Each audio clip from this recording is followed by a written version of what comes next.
Vós sois o sal da terra. Esta frase é dita justamente no contexto das bem-aventuranças que meditávamos na semana passada. É a primeira frase depois do Evangelho das Bem-aventuranças. Então quer dizer que ela é uma continuidade. E quando nós olhamos para as bem-aventuranças que foram lidas na semana passada, nós ouvimos lá Jesus declarar: bem-aventurados os pobres em espírito, os mansos, os puros de coração, os aflitos, aqueles que sofrem, aqueles que são perseguidos por causa da justiça.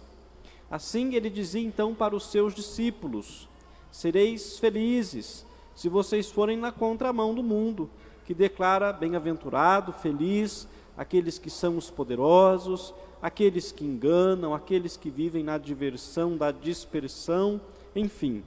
Tantas coisas que está contido ali no ensinamento de Jesus nas bem-aventuranças. E aí então, continuando, dentro desse mesmo espírito, ele vai dizer assim: vocês são o sal da terra. Quando nós falamos do sal, para nós, homens do século XXI, homens e mulheres do século XXI, não significa muita coisa. Hoje nós temos luz elétrica, hoje nós temos geladeira, temos freezer, e nós estamos longe de compreender qual era a importância do sal quando Jesus utilizou essa expressão. Então lembremos, voltemos 2000 anos na história e nos reportemos para esse tempo onde tudo era mais difícil. O sal ele tinha a função de conservar os alimentos que se estragavam com muita facilidade. E o sal ele era artigo de luxo, era tido em algumas partes que eram ali os proprietários do sal e vendido a preço de ouro. Tinha ali mesmo aqueles que pagavam o equivalente do peso do sal em ouro. Então era algo valiosíssimo. Próximo às minas de sal, vale a pena a gente recordar um pouquinho dessa história do sal, para a gente poder entender a importância do que Jesus está falando para nós hoje. Ali perto das minas de sal foram sendo edificadas também cidades, e mesmo ligações, as primeiras vias foram ali construídas com o intuito de fazer escoar o sal, ligando as primeiras cidades, lá atrásão na história. Então ali os primeiros caminhos tinham essa dimensão de fazer escoar o sal. Da importância do sal, muitas vezes era pago o trabalho, o trabalhador, o soldado, com sal. Aí nós temos no português a palavra salário, salarium em latim significa pagamento de sal, era pagamento feito em sal, porque o sal valia dinheiro. A via Salária, por exemplo, em Roma, é uma via das mais antigas, que foi construída e pavimentada, caminho do sal, era a via aonde passava a produção do sal para dentro do Império Romano. Então não era pouca coisa falar que o cristão era o sal da terra. Dentro desta valiosidade e desta função que existia o sal para a conservação, o cristão era aquele que era chamado então a fazer a diferença. Os discípulos de Jesus tinham que se comportar verdadeiramente como esse sal, que apesar de ser pequeno, apesar de ser pouco, fazia diferença, estreitava os caminhos, criava proximidade, rotas, ligações. Então também o cristão era chamado a ser essa ponte, levar o evangelho, estar ali comunicando a diferença onde se encontrava. E depois a luz, Da mesma forma, quando nós olhamos, vós sois a luz do mundo, para nós também no mundo iluminado e cheio de luzes, talvez não signifique muito. Voltemos na história e imaginemos lá quando tudo dependia da fogueira, não é nem lamparina, era lâmpada, que eles usavam, a lâmpada de óleo, como tudo tinha um sentido diferente, como as cidades que estavam nas trevas. Imagine uma cidade à noite, sem iluminação, quando tinha lá a sua fogueirinha, a quilômetros de distância, conseguia se identificar. Então, a cidade construída sobre o monte não fica escondida.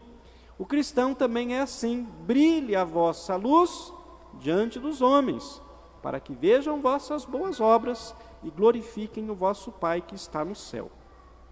Então o cristão é chamado a ter esta luz. Nós, homens e mulheres de hoje, somos chamados a ter essa luz. E o que é que faz resplandecer essa luz de Cristo? Luz que nós recebemos lá no dia do nosso batismo. No rito do batismo existe lá o momento em que o padre entrega a vela acesa para a criança que está sendo batizada, com um padrinho que a leva junto, e diz para a criança: receba a luz de Cristo.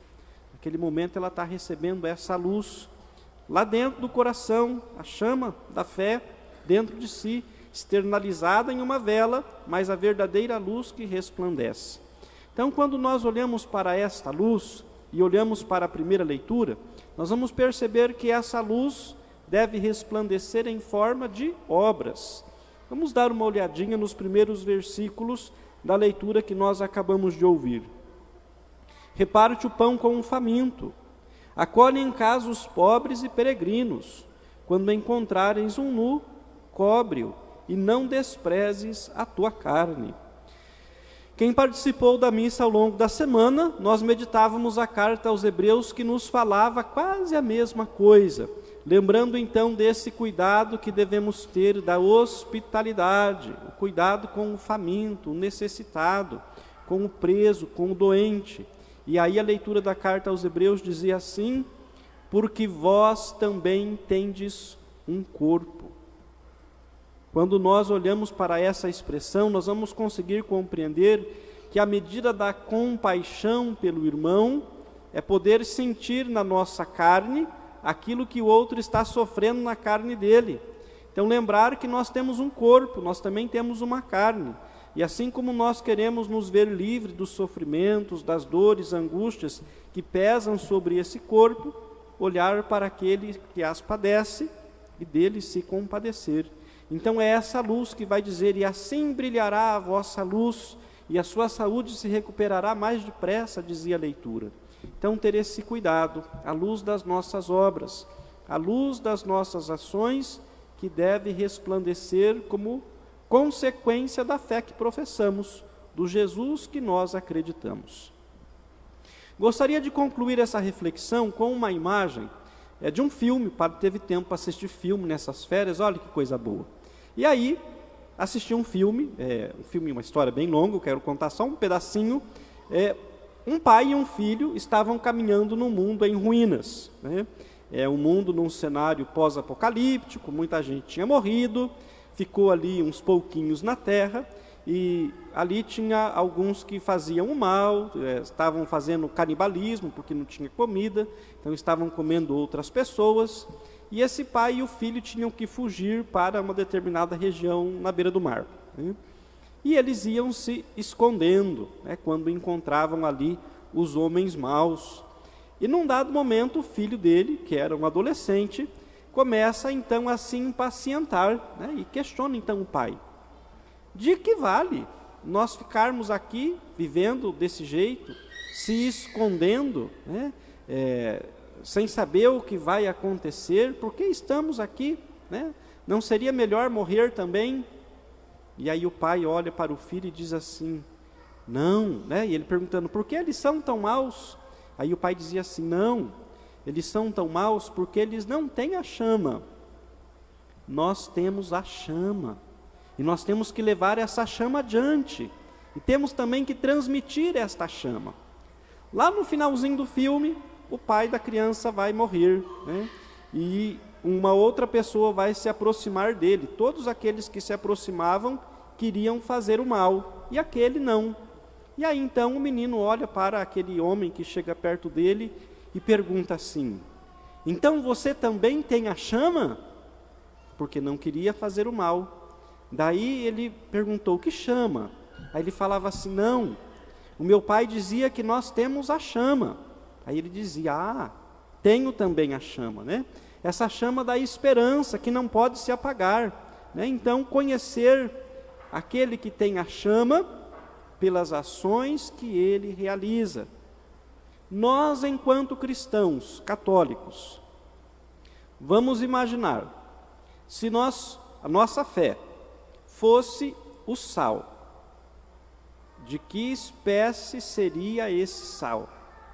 Ele cumpriria a função dele de fazer a diferença, de realizar aquilo, né, a preciosidade que ele já teve na história, ou esse sal estaria estragado. E o que é que Jesus diz para o sal estragado? Vai ser jogado fora e pisado. De que maneira está a nossa fé? E se nós somos luz, temos essa chama dentro do nosso coração, portamos essa chama, e as pessoas que veem as nossas ações são capazes de compreender que nós também temos esta chama, ou a nossa chama está apagada e precisa de ser reacesa. Peçamos então ao Senhor nesse dia de hoje que nos dê a graça de podermos olhar para a sua palavra, permitir que ela nos ilumine uma vez mais e de compreendermos que hoje compete a nós, cristãos católicos, fazer a diferença por meio das nossas ações. Cuidado com aquele que necessita, aquele que passa fome, aquele que está doente, que as nossas obras seja a luz que resplandece nesse mundo que tanto necessita de cristãos autênticos de fato, que creem no Cristo, mas que também se compadecem dos seus irmãos. Louvado seja nosso Senhor Jesus Cristo. Para sempre seja louvado.